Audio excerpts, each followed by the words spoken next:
The moment I stepped through the door, I smelled fear. Not the loud kind, not the kind that screams. The thin, metallic kind that floats in the air after something has been staged too perfectly. She sat on the floor, knees pulled to her chest, shards of our television glittering around her like frozen tears. Her breath shook in sharp, rehearsed bursts. There was a break-in, she whispered. A pause. Aaron did it. My best friend's name hit the room like a blunt instrument. I didn't respond. Not immediately. My eyes moved, slow, calculating, across the mess. The smashed frame, the toppled lamp, the drawers half opened in a way that felt too polite for a burglar. But I kept my face blank.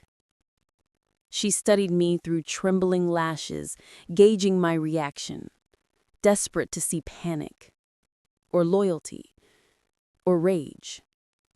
Anything but what I gave her. A quiet nod. "I'll call 911. I said. Her shoulders loosened just slightly, as if my compliance confirmed something she was counting on. I turned away before she saw the truth in my eyes, the suspicion sharpening into something colder, something final. Because the moment she spoke his name, she made her first mistake. And I made my first decision. It hadn't started tonight. The fault line was already there, silent, hairline, waiting. Over the last month, she'd become absent. Not in the dramatic way. In the subtle, tactical way liars learn to perfect. Late showers, muted phone calls behind a closed pantry door, her smile stiffening when I mentioned Aaron, as if the sound of his name pricked her skin. I tried to rationalize it, tried to believe marriage simply bends, distorts, grows strange. But suspicion is a patient creature. It doesn't need proof, only patterns. And the pattern was clear. Whenever she left the house at night, Aaron would text me some meaningless question, something he didn't need to ask, something that served only one purpose: to anchor his location away from hers. At first, I ignored it. Then I recorded it. There are moments when a man realizes his world is shifting beneath him, not because someone pulls it away, but because he sees with painful clarity that it was never solid in the first place. Tonight, looking at the staged chaos on our living room floor, I felt that same shift. Not violent, not dramatic, just cold. Because betrayers get sloppy when they think they're winning. I didn't confront her. I didn't confront him. I simply watched. Smart home logs, door sensors, micro movements in her behavior. Her phone's reflection when she forgot the screen was mirrored in the microwave door. Piece by piece, I assembled a truth she never expected me to hunt for. There were messages, half deleted, poorly hidden. There were timestamps that didn't match. There were nights when her GPS showed she'd been nowhere near the places she claimed. But the most damning evidence wasn't digital. It was her eyes, the way they flinched when I asked harmless questions, the way she over-explained a little too quickly, the way guilt settled into her posture like a stain she couldn't scrub out. Meanwhile, Aaron grew distant, avoidant, careful not to be alone with me. Guilt has its own frequency, its own smell, and both of them were drenched in it. So I did what she never expected. I kept smiling, kept playing the faithful husband, kept letting her believe she was smarter than me. The truth was a quiet machine building momentum in the background, a slow, inevitable collapse. I waited for the moment it would all fall apart. Tonight, she handed it to me. A fabricated break-in, a false accusation, her final attempt to sever the last thread between me and the one man she couldn't control. She didn't realize the house had cameras or that I already knew how to pull the footage. She didn't realize I'd been waiting for this exact mistake.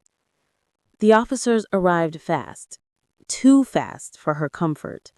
She repeated the story with rehearsed sobs, each detail sharpened for maximum impact. He came here, Aaron, he threatened me, he destroyed everything. I waited until the detective finished writing. Then I spoke. Check the smart home drive. Living room, 30 minutes before I got home. Her head snapped toward me, a tiny, perfect moment of panic. The footage played on the detective's tablet. Her smashing the television, tossing drawers, carefully tipping over a lamp with the care of someone adjusting stage props. No intruder, no panic, no assault. Just her, creating her own nightmare. Ma'am, this is filing a false police report, the detective said, voice flattening.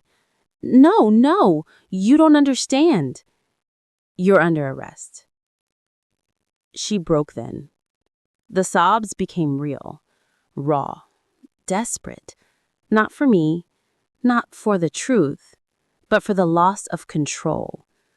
I watched her fall apart without blinking. Silence is a language, and mine was fluent.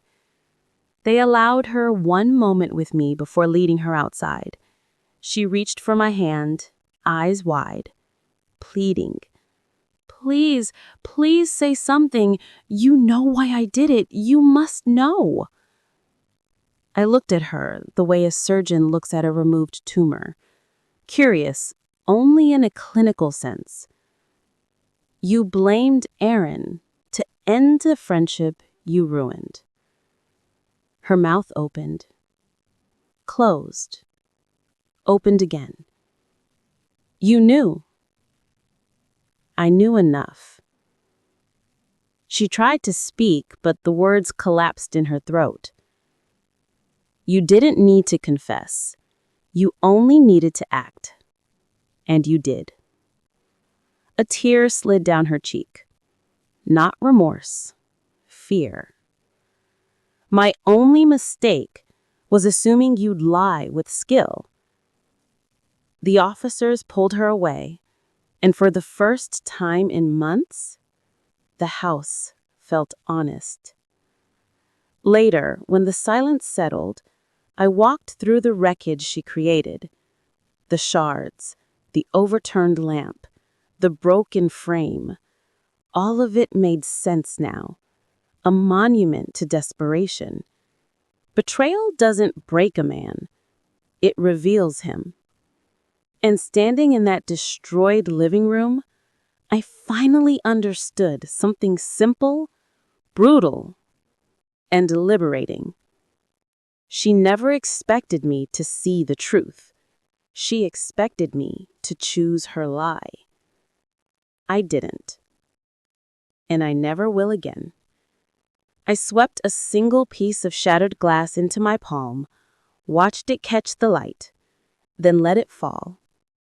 I felt nothing. Absolutely nothing. And that was the moment I knew I'd already left her behind.